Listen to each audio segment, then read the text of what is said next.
Good afternoon natong tanan diha. Naata karon diri sa Hokkaido in the city of Hakodate here in the Hokkaido prefecture, guys, in the northern part of Japan. And today is about 4 degrees centigrade. May nalang gani guys kay nakakuha tag bonnet no. But I don't have a gloves. We'll be here in Japan for at least a month, so I really need that much, no? Antos-antos lang ginagbay because I don't have the use of the gloves anymore. Kung makita nimo ang Hokkaido napagi mga snow-capped mountains, look at that guys, no?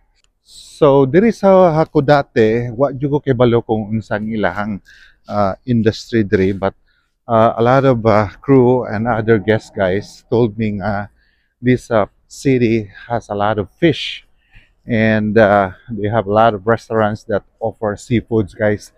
And mind you, guys, ang laki ng octopus. Oh my God. Probably this is only just for display.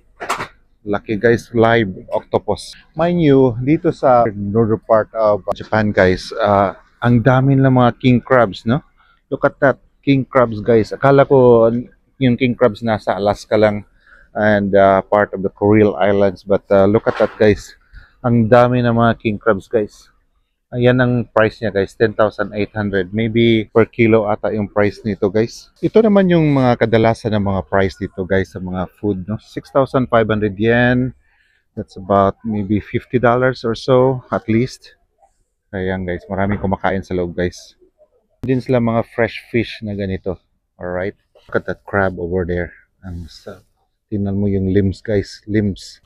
So guys, itong banda ng ano dito guys, Japan is still cold, no? Lamig pa siya, guys. And kung tutuusin mo guys, South Kagoshima, medyo mainit na doon. And we're no longer wearing how do you call this, thick clothes like this. And temperatures can be around 17 degrees maybe during the midday.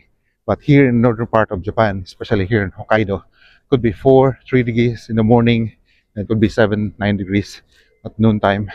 Kaya ngayon medyo makulimlim siya, guys. Medyo malamig siya. We're now down to 4 degrees. Kaya yun. So ayan guys, no, naghihintay sila ng mga customer, guys. Look at that. Grabe. Mga food. Yeah. Thank you. Yeah. Sorry, I cannot. Hindi ko maintindihan, guys, yung mga usapang hapon, guys. I'm sorry. So yeah. Anyway, guys, this is it.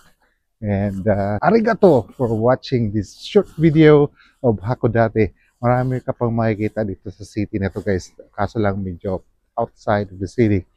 But yeah, come here to Hakodate, guys. It's a nice place. And if you want to eat crabs, fish, and just like any other, you know, natural products, I would say, then come here to Hakodate, guys. Maganda dito. Alright? Thank you. Arigato. And see you in Tokyo. Bye. Bye.